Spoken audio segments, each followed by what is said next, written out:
meneliti dalam sains itu, semua orang beragama ditanggalkan agamanya. Itu wajib. Karena kita mau meneliti sesuatu objektif, apa adanya. Gitu. Jadi tidak berangkat dari keyakinan sebelumnya.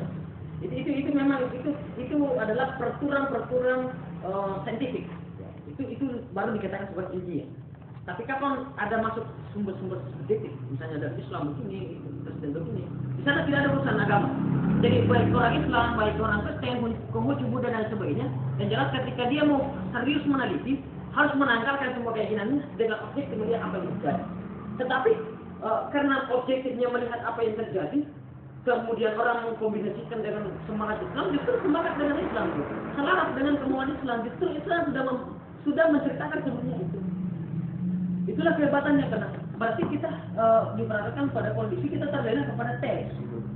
Kita terlena kepada teks apa yang tertulis begitu ya. Kita terlena misalnya Iqra, bacalah. Jadi dalam hadis katanya Nabi, orang yang mau dirindukan surga ada 4 ya. Salah satunya adalah Al-Quran, orang yang senantiasa membaca Al-Quran. Tetapi orang yang terlalu tekstual, ya membaca. Itulah coba dalam sepanjang hidup kalian, setiap hari Anda dalam kalian misalnya, 30 juz Al-Quran Anda tamatkan, kira-kira perubahan apa yang diciptakan? Tidak ada. Berarti kita sempitkan namanya Al-Quran, membaca Al-Quran. Tetapi membaca Al-Quran ketika dimaknai satu ayat saja pun. Misalnya surat ke-23 surah Al-Mu'minun ayat 12 sampai 14, 2 ayat. Di sini adalah proses penciptaan manusia. Ya, di sini bisa ditinjau dari segi biologis, kemudian muncul nanti teori tentang kedokteran dari 2 ayat. Nah ini Iqra, ini yang ini sebagai substansi sebenarnya. Ini jauh lebih bagus 2 ayat ini, kemudian dikait, kemudian ditemukan bahwa oh iya masa Islam. Tetapi kita terlena 30 terlalu kali gitu ya. Paling banyak kita bagus-bagus kemudian baca Al-Quran 30 juz. Ya, yang surga nanti kan ada di sekian sekian begitu kan, ada. Ya, kemudian di tempat saya ada mahkota, ranjanya sekian, kemudian warna ungu, kalambunya, ada semua. Kita terlalu rawi gitu. Terlalu tekstual, terlalu dangkal kita memahami Islam. Padahal maunya Iqra itu adalah kalimat yang bersifat global, umum ya. Iqra, bacalah itu tidak membaca seperti ini saja, tetapi membaca semua realitas yang ada. Nah, itu yang harus kita lakukan sebagai orang Islam, apalagi kita ini jadi pelayan dari jurusan UI gitu kan. Beda dengan misalnya UPRI, tetapi kan UPRI ada hal-hal yang memang membutuhkan pandangan objektif, tetapi harus masuk juga dari kajian Islam. Yang kalian ini dari jurusan dakwah ini kan MPI saya Pak dari pendidikan satu dari dakwah. Nah, dari UPRI dan dari ekonomi yang manajemen. Sekarang itu harus kita sinergiskan itu ya.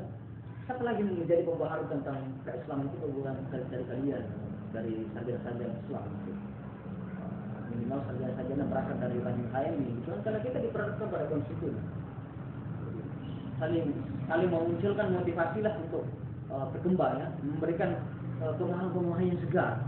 Karena inti pemikiran yang sadar adalah bagaimana kita selalu memberikan pemikiran yang segar gitu kan, terhadap Islam. Bukan Islam yang statis, bukan Islam yang terlalu memaksa, bukan Islam yang terlalu banyak orang yang beribadah karena mengatakan begini. Nanti seperti ini kan, nanti orang dipalu, orang nanti kan masuk dalam neraka itu dicincang-cincang misalnya kan gitu. Kita terlalu banyak memperkenalkan Islam kepada masyarakat dengan wajah sangar gitu. Sehingga Islam itu kelihatannya ya memang seperti itulah. Ya posisinya harus pasrah begitu. Tidak ada lagi pengembangan bakat, tidak ada lagi merdeka manusia untuk berkembang. Ya pokoknya begitu. Nah, tetapi kita salah memahami gitu. Itu tadi ya, bahwa kita memang jauh lebih bagus 2 ayat ini tadi. Kita kaji baik-baik. Ya minimal ya itu yang di UIN itu yang jurusan-jurusan kesehatan kita kaji baik-baik. Bagaimana mau kaji baik di sana? Waktu saya masih asisten saya mengajar di dunia kesehatan. Saya asisten dulu kemarin. Dunia kesehatan. Masa pergi praktek di Unhas gitu. Di peralatannya Unhas, dia pergi ke sana praktek itu jurusan kesehatan. Kenapa bisa begitu kan? Padahal di dunia harus kita memiliki corak berpikir sendiri, cara saintifik sendiri, ya, karena kita ini lebih potensi untuk berkembang, lebih potensi untuk menciptakan sesuatu yang baru. Karena semangat keislaman kita ada, kemudian kita kombinasikan kepada saintifik.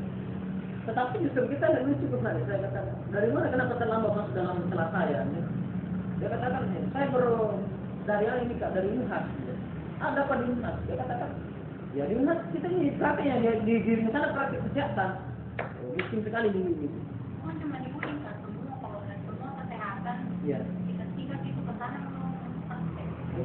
Iya. Itu miskinnya kita. Bagaimana caranya mau ditumbuhkan mahasiswa membayar banyak tiap semester membayar banyak, tapi itu saja ke sana meminta energi, meminta waktu, minta uang, gitu kan, meminta pemikiran dan lain sebagainya. Padahal sudah bisa kita pikirkan sebanyak-banyaknya, bisa kita manfaatkan 10 lembar baca buku pada saat itu, tapi ya karena menunggu PT-PT naik Unhas itu terlalu lama, kemudian membosankan, kemudian mati. Sudah bisa kita tamatkan setengah halaman buku. Ternyata tidak ada, gitu, karena tidak efektif dan efisiennya itu. Padahal ya gelembungnya uang itu diuang, kemana semua itu uang pokoknya itu. Masa pengembangan skillnya saja ada kemudian harus hijrah ke sana, gitu kan, membayar lagi. Itu lucunya kita di sini. Ada juga yang mau saya tanyakan tentang apa itu teori hermeneutika, katanya itu yang itu diharamkan di Indonesia. Gitu ya. Teori hermeneutik itu dia bahasa. Bagaimana cara mau diharamkan? Nah, kita ini pendekatan bahasa, gitu kan? Pendekatan bahasa. Ya. Jadi hermeneutik itu kenapa diharamkan dalam Islam? Ada kelompok yang mengharamkan karena kita menafsirkan Islam dengan konteks pendekatan bahasa, gitu kan? Ada peninjauan kembali dalam bahasa. Misalnya, kenapa dulu diturunkan seperti ini kan? Ada apa konteksnya? Itu termasuk itu. Terus yang kedua, pendekatan penafsiran Al-Quran dan pendekatan hermeneutik itu ya, apa yang tertulis bukan hati yang semestinya, tetapi itu masih butuh pengembangan kajian, gitu kan? Terutama hermeneutik itu kemudian gempar karena kritikan Wittgenstein yang pakar bahasa dari Eropa atau Barat, yang mengatakan bahwa bagaimana caranya Islam, ya, bagaimana caranya agama-agama samawi mengatakan ini benar, ya, padahal yang ditanyakan dari bahasa Tuhan, begitu. Kalau begini kan ceritanya, jadi itu penelitian lebih dikaji sebanyak ada begitu. Bila juga kan masuk Indonesia. Sebetulnya di sini sudah banyak menggunakan bahasa teori banyak. Bilang tetap diskriminasi itu hermeneutik. Hermeneutik ini, Anda suka yang pengkajian Al-Quran itu? semuanya bisa dipakai. Ini teori hermeneutik berangkat dari filsafat Arman, filsafat bahasa. Filsafat bahasa itu gempar di abad 20. Justru saya penjemputan kuliah perdana di UIN 2009 itu saya di sini. Pada saat itu masih Prof. Ashar itu yang menjadi pembicara itu kan siapa yang menjadi pembicara dari LC itu ya, dari lulusan Mesir. Ya, dari Kairo ya, lulusan dari Kairo. Ternyata yang jadi pembicara itu adalah dosen yang lulusan Kairo yang dipercayakan membahas tentang hermeneutik, penafsiran Al-Quran dan pendekatan hermeneutik. Yang siapa dokter yang ada di UIN, ada itu. Nah ternyata saya temukan dia juga sebagai dosen nanti ya, Pak dosen itu saya itu nanti di Fiki. Di kajian pemikiran Fiki dia dosen saya tuh. Yang pernah memberikan wejangan di kuliah perdana saya itu waktu 2009 tentang pendekatan Al-Quran dan pendekatan penafsiran hermeneutik. Justru hermeneutik penting untuk dikaji karena memang kenapa hermeneutik kemudian dikatakan haram atau tidak boleh, karena ini gugatan sebenarnya. Ini gugatan ulang terhadap teks Al-Quran. Itu gugatan itu. Jadi itu kan orang yang terlalu takut memahami Islam, terlalu takut terhadap Islam, misalnya ada perintihan, ini bahaya karena masa ini Al-Quran kemudian dikatakan ini adalah ciptaan manusia sebenarnya, gitu kan? Ini adalah produk manusia, gitu kan? Terhadap siapa? gugatan bahasa. Misalnya begini ya, contohnya begini. Dari mana ini Al-Quran? Sumbernya dari mana? Dari Allah ke Tuhan, kan? Tuhan kemudian ke Jibril, kemudian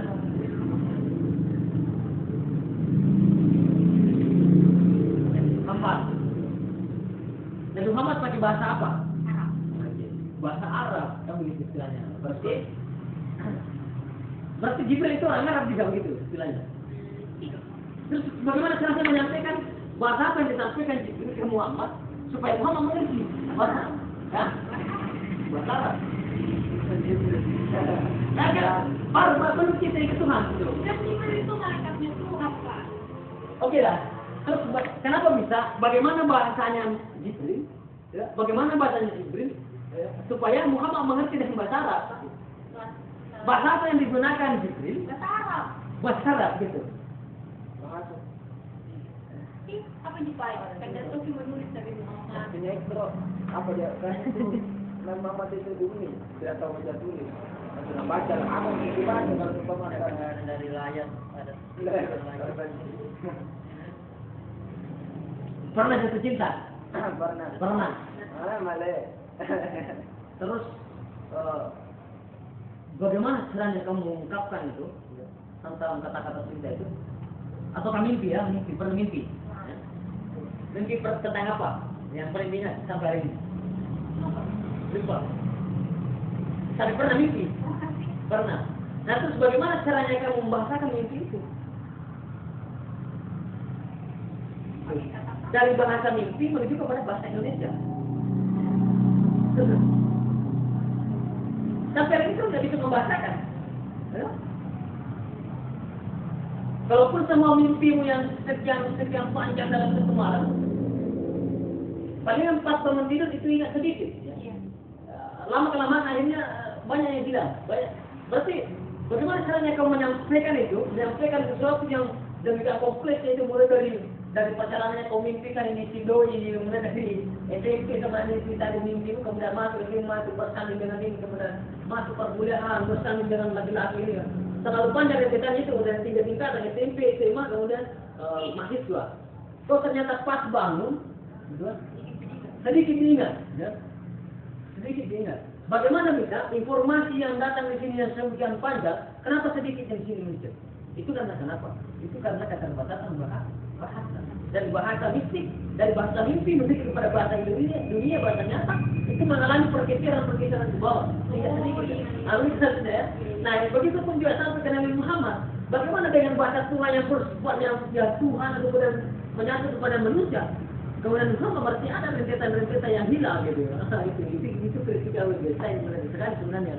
Kenapa bisa dikatakan di tugas ini bahaya kalau ini muncul pendekatan Islam, bahaya kalau ini pendekatan mau dipakai kepada Al-Quran. Kalau orang yang hanya sekali tidak terlalu matang dalam kajian harmonistiknya kemudian pendekatan Al-Quran, pendekatan tafsir dan pendekatan harmonistik, bahaya. Pasti membingungkan manusia, Jadi pemegang otoritas itu kayak Majelis Ulama Indonesia, kayak misalnya dosen-dosen kalian ada di UI yang terlalu fanatik dengan Islam, yang menganggap ini benar, yang terlalu terlalu sampai cara berpikirnya pasti tidak mau itu. Ya, yang tidak pernah berkontaminasi dengan pemikiran barat pasti mengatakan ini bahaya sekali karena pasti mempertanyakan dia kan sebenarnya itu mau sebenarnya pakai pendekatan yang saja Takut. takut sekali karena dipertanyakan ini bergete gara-gara bergete itu kurang ajar itu bergete itu memang menolak itu. Coba baca bukunya karena Dr. Sabri akhir itu dalam bukunya itu launching kepada mistisme agama. Itu jelas sekali perdebatan bergete di situ dengan dari kriasi. Ini itu siapa, Pak? Yang tadi kan namanya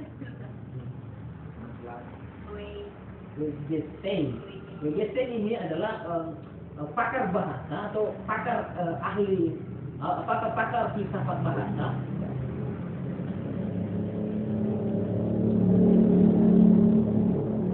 Filsafat bahasa. Pakarnya filsafat bahasa yang menggugat otoritas teks. Jadi bukan cuma Al-Quran dia gugat, tetapi semua teks itu juga. Digugat. Apalagi teks yang bersifat samawi, Bagaimana caranya kalau seperti itu? Bagaimana caranya Tuhan bisa berbicara kepada manusia, kan? Pertanyaan kedua, bagaimana bahasanya Tuhan bisa dipahami oleh bahasa manusia, gitu. Ibaratnya begini, bagaimana bahasanya monyet kita bisa pahami, gitu. Kenapa bisa manusia memerintah lumba-lumba? Bagaimana dia bisa memahami bahasa lumba-lumba dan bahasa manusia? Bagaimana manusia yang kompleks dengan cara berpikirnya, cara bahasanya bisa dipahami yang kecil ini oleh lumba-lumba? Itu kan membutuhkan teknis tersendiri, ya. Yang membutuhkan teknis tersendiri. Kenapa bisa lumba-lumba bisa diperintahnya sekian perlu misalnya kemudian berlomba-lomba dan sebagainya? Itu kan dari bahasa manusia. Tapi tidak semuanya manusia bisa memahami itu. Tidak semuanya lumba-lumba bisa memahami bahasa manusia. Kan? Tidak semuanya juga manusia bisa memahami bahasa lumba-lumba. Nah, ada kerja khususnya. Sama dengan kita tadi, ada representasi kerja khusus sebenarnya. Di situ dia pertanyakan. Apalagi Nabi Muhammad, apalagi Nabi sebelum Nabi Muhammad. Siapa yang ikuti Nabi Muhammad itu? Nabi siapa sebenarnya? Jadi siapa bapak Nabi? Ibrahim. Hukum kurban, hukum haji itu dari mana? Nabi Ibrahim. Dari mana itu Nabi Ibrahim itu dia dapat wahyu? Hah? Maksudnya melalui dengan cara bagaimana Nabi Ibrahim? Hah? Mimpi. Ya. Dia bermimpi menyembelih Ismail, kan? Disuruh menyembelih Ismail. Di situ kan kita sejarahnya bahwa saya nak melihat kamu dalam mimpiku, ya kan? Menjadi bukan cuma Nabi Ibrahim tapi istrinya juga. Bahwa dia bermimpi melihat Ismail kemudian dikurbankan, ya, dipotong, ya.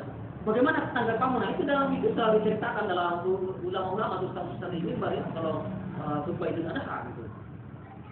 Berarti Nabi Ibrahim itu menerima wahyu dari Tuhan melalui mimpi. Nah, pertanyaan WGT dengan pendekatan lewat bahasa, bagaimana caranya itu? Bagaimana caranya si Nabi Ibrahim bisa sistematis menjelaskan itu perintah-perintah Tuhan? Nah, padahal orang bermimpi itu apa yang kita impikan tidak semuanya bisa jelaskan. Nah, itulah bahayanya ketika itu tadi.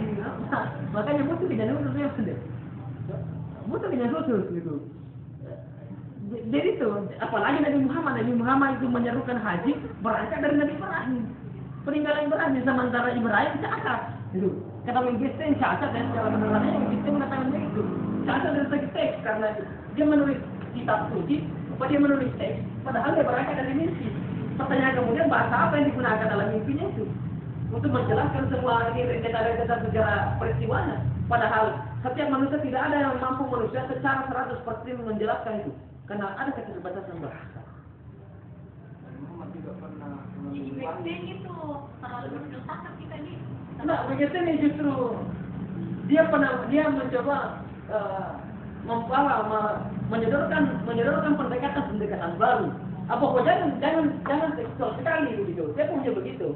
Ya, artinya jangan yang sudah Al-Quran begini bahwa tidak bisa lagi dikaji-kaji, tidak bisa lagi diubah-ubah. Ya penting begitu. Dia itu perasaan di situ Wittgenstein. Sebenarnya kalau kita mau secara positif dia sebenarnya dia baik, kan? Dia baik. Bagaimana ya? Yang sudah disakralkan begini ya, masih bisa dibongkar, masih bisa dipertanyakan ulang. Jadi nggak sama gitu kalau misalnya kan di barat itu Al-Quran itu disamakan seperti sains, seperti kimia, fisika, katanya begitu. Bagusnya begitu. Ya. Tapi kan di Indonesia tidak bisa begitu karena terlalu dia sucikan. Kita kan dikotomi itu. Bagaimana nasibnya saya nanti ini? Saya kan jurusan pendidikan agama Islam. Kau tahu lah. Bagaimana pendidikan agama Islam hanya 2 jam saja alokasinya kalau 10 sekolah. Itu karena kenapa? Kita memisahkan antara pendidikan agama Islam dengan teori eksak. Padahal Islam berbicara fisika, biologi, sains, teknik, semuanya Islam itu. Nah, itulah penyempitan. Nah, makanya saya tidak mau menggarap diskusi tentang pendidikan karena saya mengatakan semuanya disiplin ilmu saya masuk ke dalam Islam. Nah, begitu. Jadi saya tidak mau diskriminasi mengatakan Pak itu di agama Islam ya. Tapi kita aja diajarkan tidaklah bagaimana caranya orang jalan depan orang tua itu sudah lama, itu klasik itu. Sudah kuno. Itu kan terlalu diskriminasi. Tetapi saya maunya bagaimana fisika itu adalah berangkat dari Islam itu. Kita rangkul semua disiplin ilmu. Nah, barat itu dia menerapkan teori begitu. Sebenarnya kita ini yang terlalu barat sebenarnya. Ya, hanya saja ya itulah kehewan kita yang selalu muncul. Nah sebenarnya ini baik sekali untuk digali tentang ini. Makanya ini kan memang pendekatan hermeneutik ini pendekatan baru ya, pendekatan baru, sangat tabu. Channel pun juga menggunakan pendekatan itu. Banyak pendekatan channel dengan pendekatan ini bisa dipakai sah-sah saja. Karena ini adalah standar internasional itu bisa. Ini kajian wacana internasional. Kalian bisa mengkaji. Anda bebas saja mengkaji tentang itu. Jadi justru menarik itu nih kalau ada seperti itu. Cuma kan dia kan cuma takut saya digugat gitu. Nah, apa yang kita tahu? Apa yang kita tahu banyak sekali tuh, banyak sekali. Kecuali misalnya orang-orang mahir. Makanya kan di situ diperdebatkan banyak wilayah perdebatan bahasa. Nah, Chandler memberikan pendekatan berbeda. Dia maunya ya kita kaji tentang teori sosial modern. Memperbanyak teori sosial modern. Dia menyebut itu. Jadi jangan terlalu ukhrawi, jangan terlalu akhir-akhir saja, tuan-tuan saja begitu. Jangan. Nah, selamanya begitu. Ada waktu-waktu manusia untuk memunculkan kreativitasnya. Ya biarkanlah orang seniman melukis, biarkan orang seniman kemudian memunculkan peradabannya. Ya tidak usah dilarang lah, itu kan dilarang Tuhan, itu kan siapa kasih nyawa gitu lah. Itu terlalu memangkas kreativitas manusia. Karena sudah memprediksi bahwa itu hal yang sudah keliru yang secara massal ya, sudah membudaya. Bisa ada sebelum kita selesaikan, itu sudah lama menggunakan waktu. Kita sudah berapa jam ini kajian, baru kita masuk masuk dalam tataran bagian tanda bulan ini ya, pada kata pengantar awal ini. Tetapi di situ menarik untuk kita kaji ya tentang ini tadi. Itulah sekularisasi sebagai salah satu bentuk liberalisasi atau pembebasan terhadap pandangan-pandangan keliru yang telah mapan. Itu saya mau mengatakan begitu. Jadi sekularisasi dia maksudnya bagaimana pandangan-pandangan yang dianggap keliru, dianggap memandekkan, dianggap terlalu mundur, maka itu harus kita dobrak. Harus ada kesegaran pemikiran. Itu maunya Cak Nur.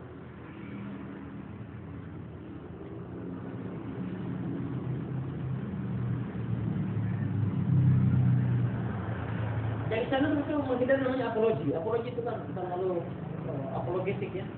Terlalu kerjanya terlalu melangi gitu. Tapi tidak ada bukti nyatanya, tidak ada hal-hal yang real gitu.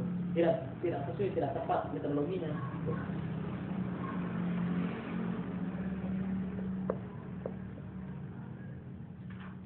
Oke, ada yang ingin ditanyakan lagi tentang pemikiran karismatik ya, dan mengenai gagasan pemahamannya ini.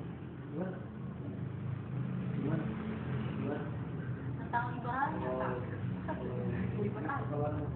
Liberal yang kayak bagaimana sih? Liberal itu kan bebas, ya. Kemudian ditambahkan liberalisasi, tapi bebas dalam berdedikasi kepada kemanusiaan, gitu. Kebaikan kemanusiaan. Dia kan pendekatannya liberalisasi yang dimaksud Chandler adalah pendekatan kepada teori sosial modern. Gitu. Kalau liberalisme, liberalisme dia tolak ya, sekularisme dia tolak. Tetapi dia menggunakan kata sekularisasi. Itu jelas sekali.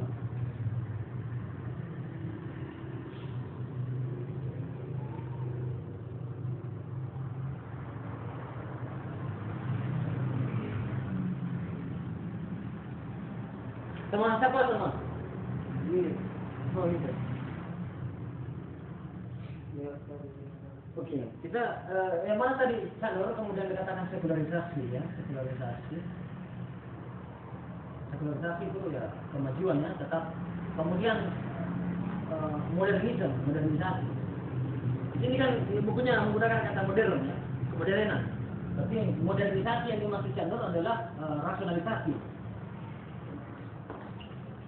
Kemajuan, rasionalisasi. Jadi saya kutip di sini, rasionalisasi dia mendefinisikan sebagai suatu proses perombakan pola berpikir dan tata kerja lama yang tidak akliyah, tidak rasional, dan menggantikannya dengan pola berpikir tata kerja baru yang akliyah atau rasional. Jadi menjelaskan tentang keislaman yang tidak rasional, dia menjelaskan tentang keislaman yang berawi-berawi, tidak mengkaji. Maunya itu saintifik ya, selalu menawarkan ini, yang itu secara saintifik ya, rasional. Dia maunya begitu. Selalu maunya begitu ya, selalu maunya di mana yang dimaksud sebagai modern adalah kita menafsirkan ayat-ayat atau kitab-kitab suci Al-Quran ayat per ayat supaya dia rasional. Rasionalnya bagaimana? Rasionalnya adalah menjemput kemajuan perkembangan zaman. Apakah misalnya melalui teknologi? Oke, kita harus jemput itu. Nah, itu yang harus kita kembangkan. Ya, itu maunya Cak Nur. Jadi penjelasan yang Quran itu semuanya bisa dirasionalkan gitu. Iya, bisa dirasionalkan. Tergantung dia berbicara konteks apa. Ada konteks ketuhanan, ya.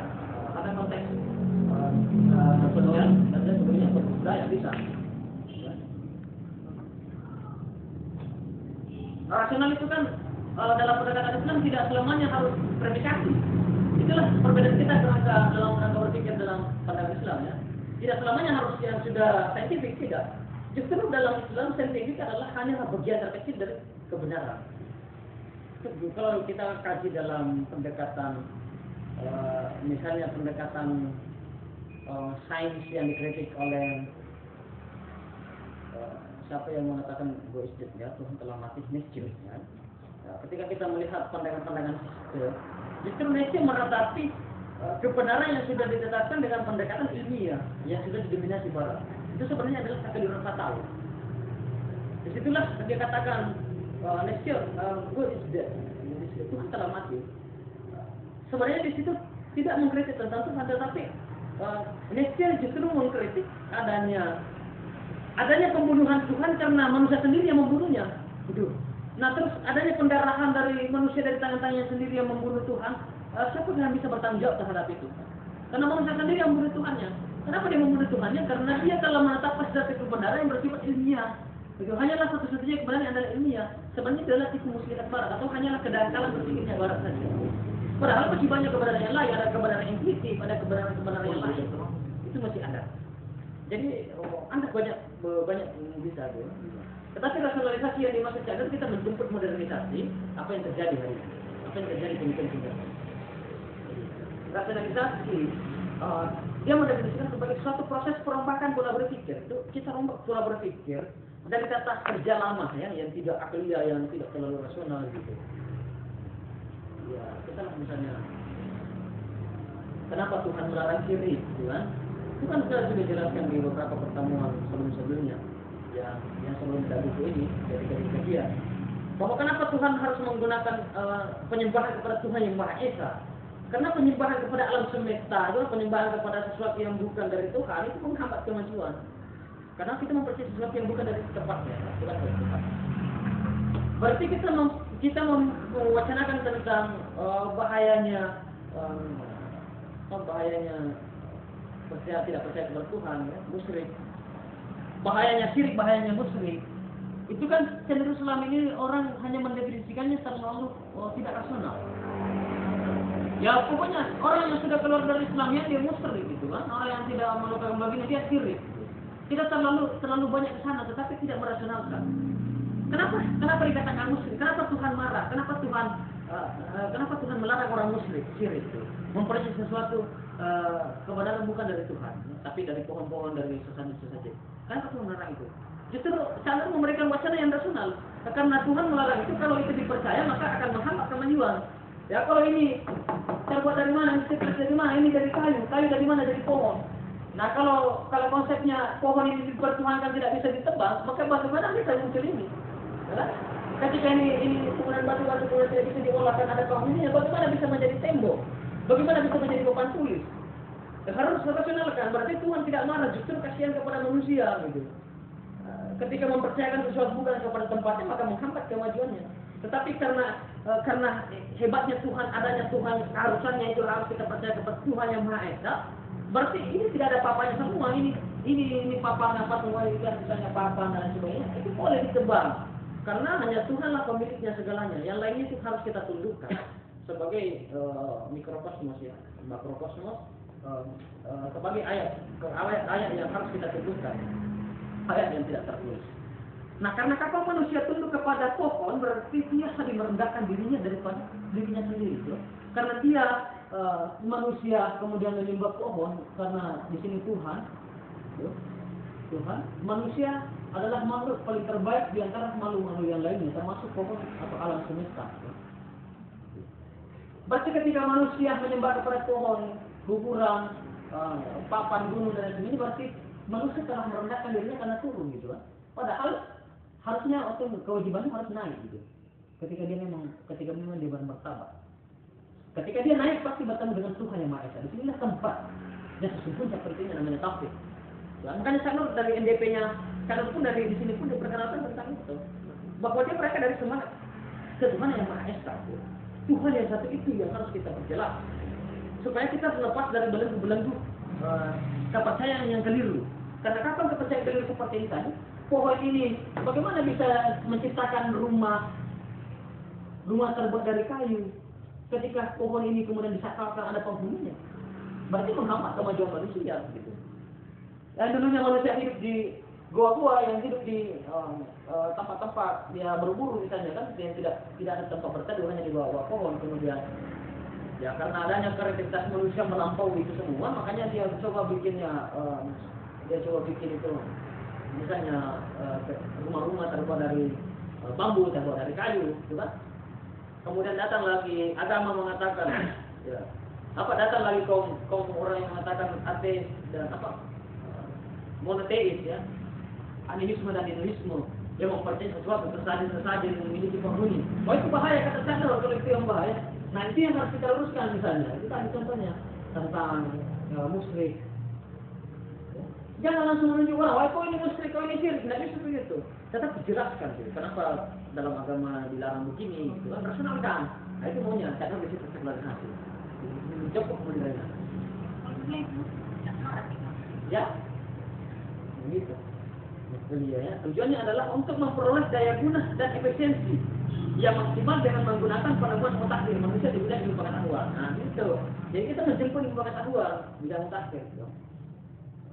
Ada semangat itu, ada semangat menjemput itu. Sedangkan ilmu pengetahuan menurut pendapatnya adalah hasil pemahaman manusia akan hukum-hukum objektif yang menguasai alam ideal dan material, sehingga alam ini berjalan menurut kepastian tertentu dan harmonis. Gitu. Jadi kita harus menjemput. Jadi modernisasi secara Sanur adalah keharusan dalam Islam, karena itu adalah dinamis yang berangkat dari genetik dan akidah. Ya. Di mana semangat tauhid itu menempatkan kepercayaan kepada tempatnya kepada Tuhan, berarti adalah semangat untuk kemajuan supaya manusia bebas berkreasi, mau membentuk gunung itu dengan merubah gunung sebagai hotel itu boleh. Gitu.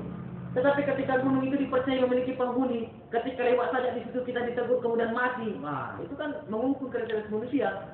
Berarti tidak jadi ya. Gunungnya tetap gunung, tetapi tidak. Bagaimana tuh yang dibongkarnya itu hanya penghuninya begitu Pak? Banyak yang tinggal. Ya, nah itulah juga sebenarnya masuk di situ. Ya itu juga masuk dalam kajian-kajian yang butuh pembebasan cara berpikir.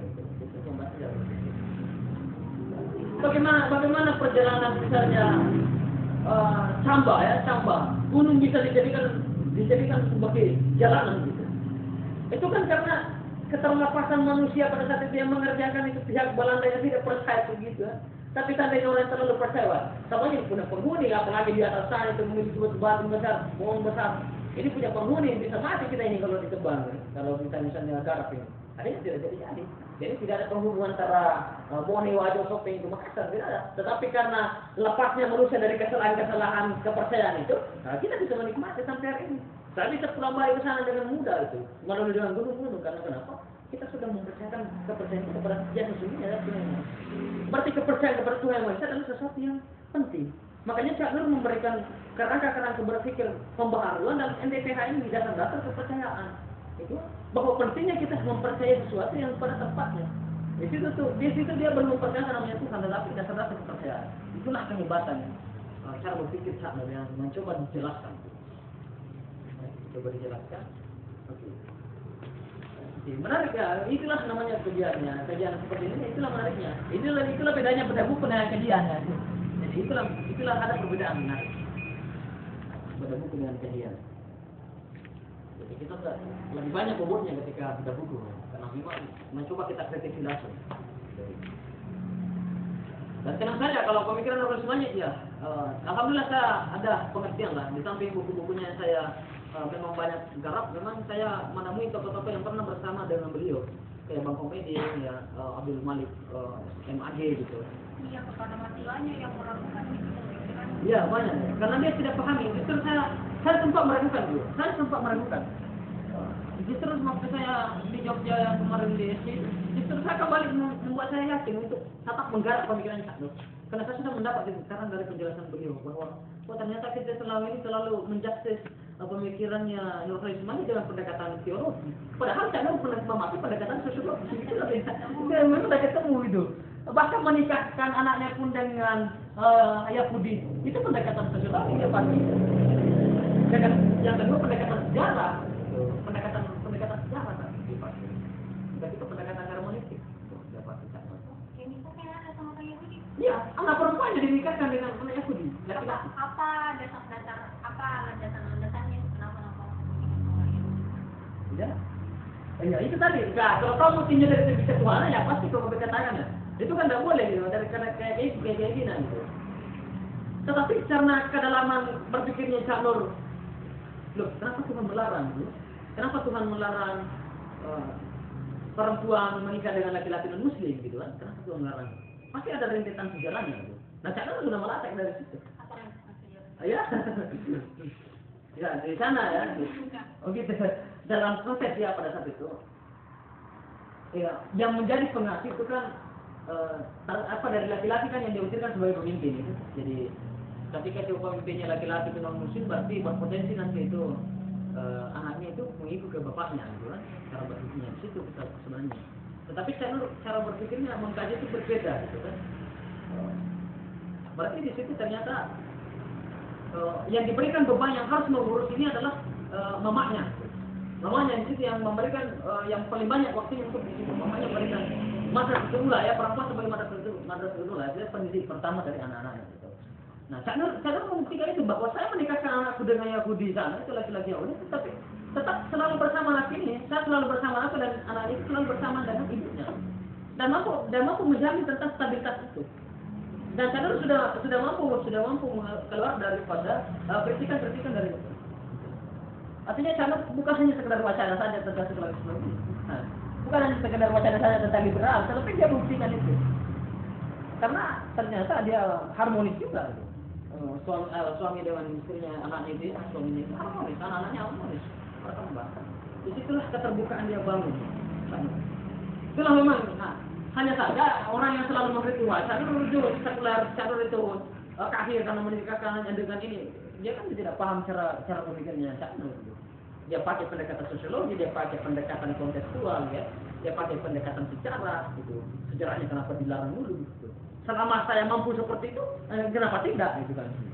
Daripada saya menikahkan aku dengan muslim tapi tiap hari dipukul, itu ya. Di situ Cak Nur, di situ masalah-masalahnya juga masuk. Jadi di situ ada substansi, ada isi. Cak Nur itu menginginkan Islam yang isi. Banyak sesama Islam di Indonesia itu kan kekerasan dalam rumah tangga. Yang paling banyak di departemen agama di situ. Sama-sama muslim yang tiap hari itu tidak jelas. Dia persoalan satu butir berasanya di situ dia. Gara-gara itu asal lagi dia. Itu kan Islam itu. Yang kedua saya menemukan juga di studi ya. Di studi yang juga ada. Di studi yang itu kan saya temukan di studi ya kemarin. Atas dasar ya tidak bolehlah kemudian tidak bolehlah Islam non Islam kemudian menikah. Akhirnya terpaksa lah ini laki-laki pura-pura masuk Islam gitu. Ya karena ada pergeseran penetapan kita bahwa ya Islam ketika cukup mengucapkan syahadat, nah semua orang berpotensi mengucapkan itu. Jadi sebenarnya dia masih Kristen sebenarnya, tetapi ya karena faktor-faktor itulah akhirnya dia menipu. Setelah 2 hari menikah ternyata dia Kristen lagi. Artinya ada hal-hal yang kita lupakan selama ini. Makanya membutuhkan sekali pemikiran Cak Nur untuk dihadirkan kembali. Yang selama ini sudah komplain, yang sudah berpuluh-puluh tahun mati karena ini tadi ya, karena beberapa orang yang tidak memahami pemikiran Cak Nur. Nah, bagaimana NDP-nya Cak Nur mau dipahami ketika tokohnya saya? Kita tidak pahami begitu. Nah inilah lucunya. Makanya setiap cabang di Indonesia ini, seluruh Indonesia itu hampir krisis kematian NDP karena dia tidak memahami cara berpikirnya Saknur. Mudah disusupi dengan NDP konstruksi, NDP baru. Kenapa muncul itu? Sebenarnya itu hanya pengembangan dari NDP Saknur. Tetapi kenapa diklaim seperti itu? Kenapa diklaim NDP Saknur susah dan tahu dan sebagainya? Karena kurang memahami saja ya. Kata-kata tadi dalam bukunya Jaime Chandra di Muka. Kurang memahami saja tentang latar belakang perumusan NDP dan kurang memahami saja cara berpikirnya Saknur. Gitu. Saya bertemu dengan Bang Komedi, bahkan saya masuk dalam mata kuliah pemikirannya di kemarin UIN Sunan Kalijaga Yogyakarta maksudnya. Saya di situ banyak. Sebelum saya wawancara tentang gagasan-gagasan pemikirannya Saknur. Jadi saya wawancara itu hampir 1 jam ya. Jadi ada ruangan khusus yang disediakan pada saat itu.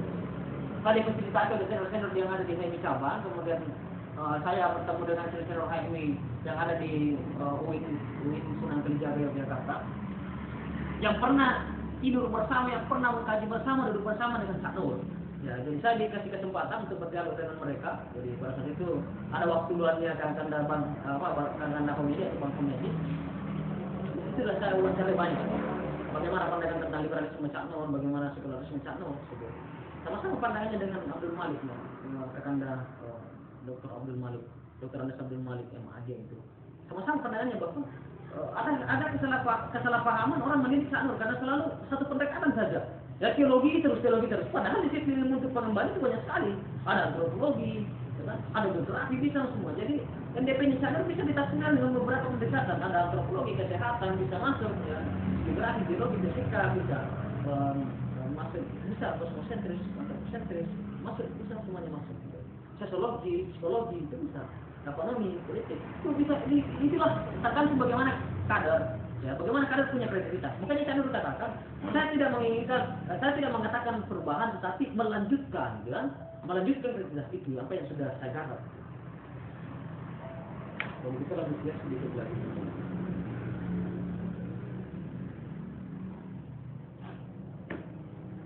Oke, ada yang ingin ditanyakan lagi sebelum kita masuk